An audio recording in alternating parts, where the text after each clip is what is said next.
শীত রিক্ততার ঋতু। শীতের কনকনে দাপটে মানুষ এবং প্রকৃতি অসহায় হয়ে পড়ে। মানে প্রকৃতিতে কী রকম একটা নিস্তব্ধতা কুয়াশার আড়ালে বোঝা যাচ্ছে। প্রকৃতি আসলে থমকে যায় শীতকালে। আমরা মানুষরা যেখানে উষ্ণতা খুঁজি, সেখানে উদ্ভিদরাজিরা অবশ্যই তো তারাও চাচ্ছে শীতকে কীভাবে ট্যাকেল দিবে। আমরা যেখানে শীত বস্ত্র উষ্ণ কাপড় পরিধান করি, প্রকৃতির সাথে খাপ খাইয়ে চলার চেষ্টা করি, সেই সাথে উদ্ভিদও তো চেষ্টা করে। উদ্ভিদেরও তো একটা প্রাণ আছে। তো উদ্ভিদ এই প্রতিকূল পরিবেশে টিকে থাকার জন্য বিশেষ করে খেজুর গাছ যেগুলো আছে, এই যে আমার পিছনে দেখছেন খেজুর গাছ। এই খেজুর গাছগুলি তার শরীর থেকে রস জড়ায় শীতের কনকনের ধাপটে। আবার প্রকৃতির এমন কিছু উদ্ভিদ আছে যেগুলো নিজেকে টিকিয়ে রাখার জন্য তার শরীর থেকে পাতা জড়িয়ে দেয়, যাতে সে তা প্রতিকূল পরিবেশে টিকে থাকতে পারে। আর উদ্ভিদদের অন্যতম খাদ্যের যোগানদাতা সূর্য। বলা হয়ে থাকে সূর্যকে পৃথিবীর সকল শক্তি। তো সেই হিসাবে উদ্ভিদ এইরকম এই কুয়াশাচ্ছন্ন দিনে মেঘলা আকাশে তখন তো আর সূর্যের আলোর একেবারেই দেখা মিলে না। তো সেই সময় উদ্ভিদেরা কি করবে?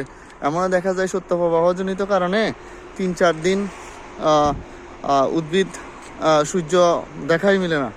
তো সেই হিসাবে উদ্ভিদ তার যে খাদ্য তৈরি করার প্রসেস সূর্যকে পায় না। তো তখনও কিন্তু উদ্ভিদ এই প্রকৃতিতে টিকে থাকার জন্য চেষ্টা করে। তাই সে কি করে, তার খাবার জমিয়ে রাখা খাবার আরও বেশি দিন টিকিয়ে রাখার জন্য পাতাগুলোকে ঝরিয়ে দেয়। আমরাও উদ্ভিদের জীবন থেকে শিক্ষা নিতে পারি যে প্রতিকূল পরিবেশ আসলে কিভাবে টিকে থাকতে হবে। আমরাও শিখতে পারি যে খাবারের অভাব দেখা দিলে কি করতে পারি। সেটাই এই বিষণ্ণ প্রকৃতি যে শীতকালে শীত মৌসুমে থেমে যায়, মানে শিহরণ জাগায়, সেটাই তার একটা বাস্তবিক প্রামাণ্য চিত্র আমাদেরকে তুলে ধরে। আসলে শীত যে রিক্ততার ঋতু, এমন পরিবেশ বিরাজমান না হলে কশ্চিনকালেও বোঝা সম্ভব হতো না। শীত যে একটা ঋতু, সেটা তার এইরকম চেহারা না দেখালে, এইরকম কুয়াশাচ্ছন্ন দিনের, এখন বাজে 8টা, এখনও কিন্তু সূর্যকে দেখতে দিচ্ছে না। এটাই তার একটা বাস্তবিক বার্তা প্রদান করে যে শীত আসছি খুব মহাসমারোহে। সেটাই। যাই হোক, এই শীতে কিন্তু আমাদের জন্য শুধু যে রুক্ষতা কর্কশতা বয়ে নিয়ে আসে এমনও না। শীত আমাদের জন্য একটা আশীর্বাদেরও ঋতু হয়। যেমন ধরেন শীতকালে আমরা খেজুরের রস পাই, যেটা মানে আল্লাহ প্রদত্ত একটা নেয়ামত।